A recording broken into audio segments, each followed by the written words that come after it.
Assalamualaikum warahmatullahi wabarakatuh. Alhamdulillahirabbil alamin. Wassalatu wassalamu ala sayyidina Muhammadin wa ala alihi washabbihi ajmain. Amma ba'du. Saya di sini ingin menceritakan tentang keutamaan orang yang berilmu. Jadi judulnya di sini ahli ilmu vs ahli ibadah.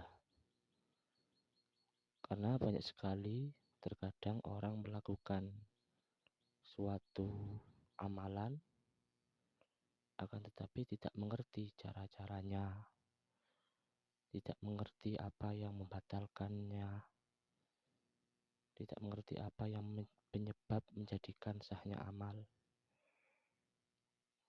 Makanya diterangkan bahwasanya sahnya suatu amal itu harus disertai dengan ilmu. Saya beri contoh, orang wudu jika tidak mengerti fardu-fardunya wudu yang seharusnya membasuh wajah, membasuh tangan, mengusap sirah, membasuh kaki, dan lain sebagainya. Karena orang ini tidak mengerti fardu-fardunya, ya maka tidak bisa sah wudunya. Maka dari itu, suatu amal tanpa didasari dengan ilmu sulit untuk bisa diterima keabsahannya. Dulu itu ada dua pemuda. Dulu itu ada dua pemuda yang mana dua pemuda tersebut perbuatannya tidur. Ketika kedua orang tuanya bekerja, kedua orang pemuda ini selalu tidur.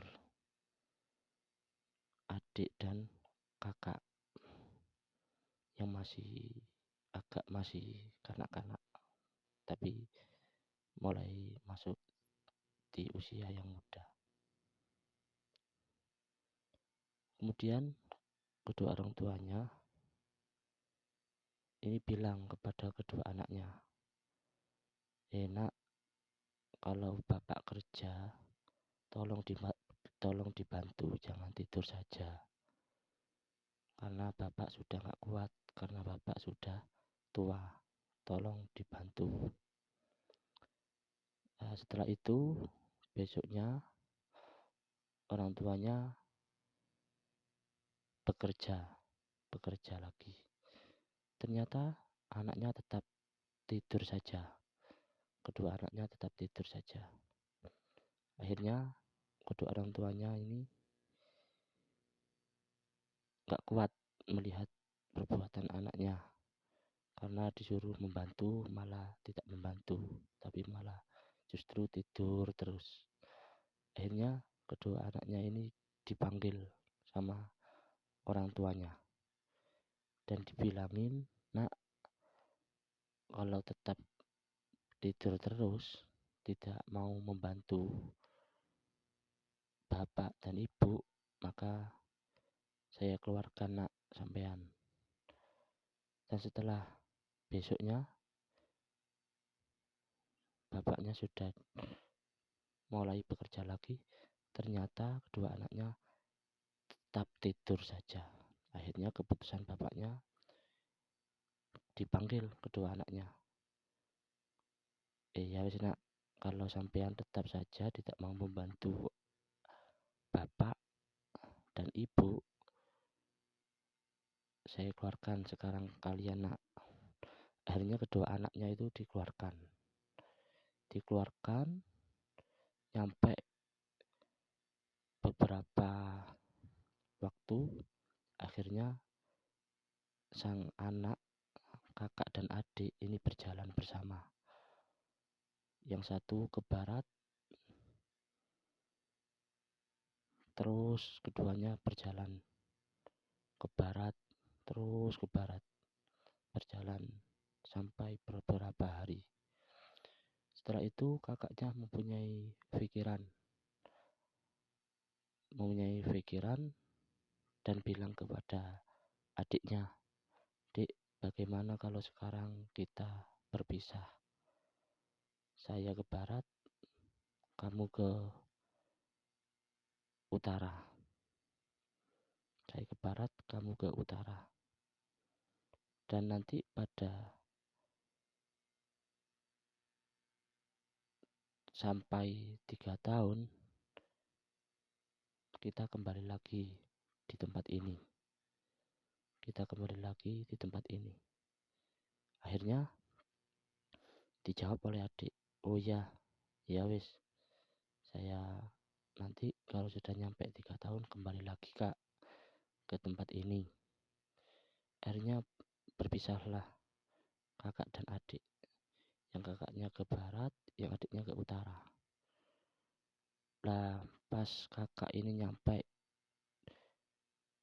di arah yang paling barat, itu kakak melihat gunung. Dan situ ada gunung yang sangat besar. Akhirnya kakak mempunyai keinginan untuk naik ke gunung. Nah, untuk sementara adiknya berjalan terus ke utara. Setelah sang adik nyampe di arah yang paling utara, merasa kecapean. Akhirnya mampir mencari tempat sholatan. Dan situ menemukan suatu masjid, yang mana di dalam masjid itu ada pengajian yang diisi oleh orang-orang alim. Akhirnya sang adik ketika melihat masjid, akhirnya mengikuti juga yang namanya sholat, yang namanya pengajian, yang namanya kegiatan-kegiatan di dalam masjid. Dan adiknya akhirnya tertarik dengan kegiatan-kegiatan yang ada di masjid itu. Akhirnya ingin belajar ilmu kepada orang-orang alim yang ada di dalam masjid itu. Kemudian sementara kakaknya naik ke gunung. Setelah naik ke gunung, kakaknya melihat macan. Dan kakaknya ini ketakutan. Akhirnya mencari jimat, yaitu kadal. Kadal itu dibunuh, dibuat jimat, dan dikalungkan. Kadal itu dibunuh, dibuat jimat, terus dikalungkan. Katanya kakaknya supaya tidak dimakan macan. Akhirnya kadal itu dikalungkan. Dan kakak di situ setiap harinya di gunung sana, malam sholat, pagi puasa, malam sholat, pagi puasa, malam sholat, pagi puasa. Terus setiap hari seperti itu. Sedangkan adiknya ini mondok, yaitu mencari ilmu kepada orang alim. Kemudian sudah sampai beberapa tahun, sekitar 1 tahun lebih, yang namanya adik ini sudah mengerti tentang ilmu-ilmu agama. Akhirnya bisa mengarang kitab, bisa memahami agama, bisa memahami isi-isi agama, dan bisa mengarang kitab-kitab dasar. Setelah itu, karena adiknya ini semangat, akhirnya oleh gurunya disuruh mengarang kitab kecil, dan dikaranglah oleh adiknya. Kemudian sudah sampai waktunya 3 tahun, yang katanya kakaknya untuk nanti kalau sudah sampai 3 tahun kembali lagi ke tempat pertama. Lah sang adik ini ingat, oh ya sekarang sudah waktunya kembali ke tempat yang katanya kakak itu. Akhirnya pas sampai 3 tahun, bulan itu, hari itu, jam itu, adiknya harus segera sampai ke tempat yang sudah ditentukan oleh kakaknya. Dan akhirnya yang namanya adik ini pulanglah ke tempat yang katanya kakaknya itu, yang sudah dijanjikan oleh kakaknya. Dan kakaknya juga kembali lagi ke tempat yang tadi janjian dengan adiknya. Akhirnya yang namanya kakak dan adik ini bertemulah di tempat semula dan saling berpelukan karena sudah lama tidak ketemu. Nah, setelah itu bilang kakak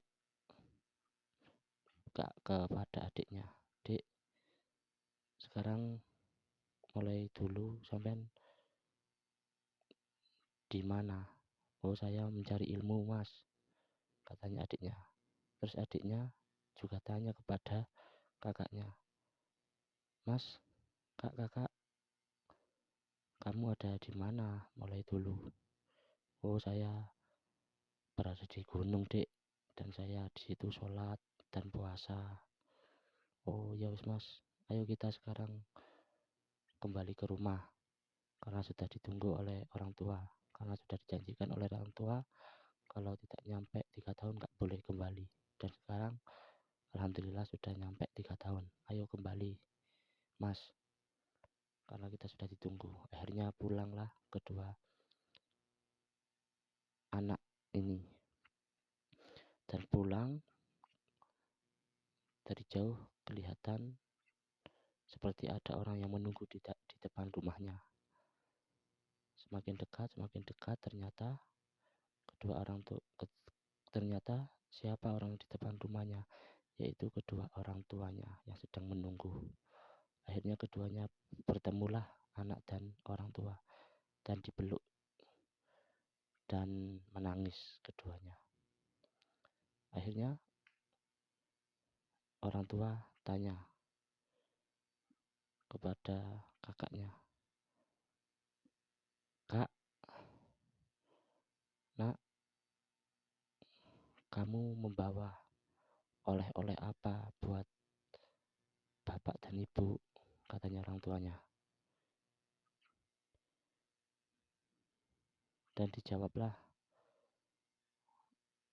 oleh kakaknya, yaitu yang diberikan kalung yang terbuat dari kadal, karena di sana tidak membawa apa-apa lagi kecuali cuma kalung dan kadal. Akhirnya kalung dan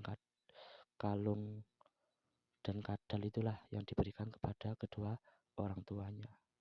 Dan orang tuanya bertanya, "Enak, kamu ada apa di sana?" "Oh, saya pergi ke gunung, Pak, dan saya di sana melakukan sholat dan puasa." "Lah, terus kadalnya ini buat apa?" kata orang tuanya. "Ya, buat jimat, Pak, saya kalungkan." Nah, terus katanya bapaknya, "Ya nggak sah, nak, wong sampean sholat membawa batang." Nah, pas giliran adiknya ditanya, "Nak, sampean membawa oleh-oleh apa buat bapak ibu?" Dijawablah, "Oh, ini, Pak, saya membawa oleh-oleh, yaitu kitab yang saya karang karena saya di sana mencari ilmu kepada orang alim." "Kitab apa itu, nak?" "Kitab agama." "Lihat, nak." Dan dilihatlah oleh kedua orang tuanya. Dan kedua orang tuanya setelah itu sangat bangga dengan hasil anaknya yang mencari ilmu. Sedangkan anaknya, yaitu kakaknya, yang beribadah di atas gunung, itu tidak sah dikarenakan membawa kadal. Nah, dari situlah menunjukkan bahwasanya orang yang berilmu itu sangat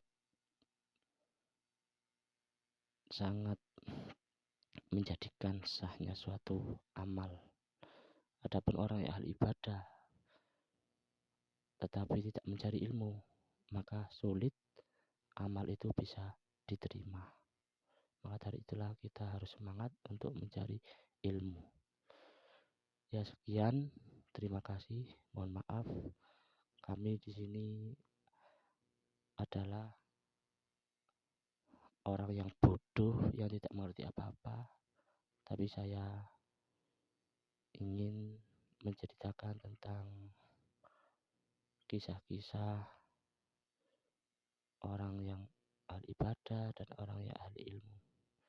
Kadang saya mendengar cerita dari kiai-kiai saya, nah gitu. Jadi saya ingin menceritakan juga kepada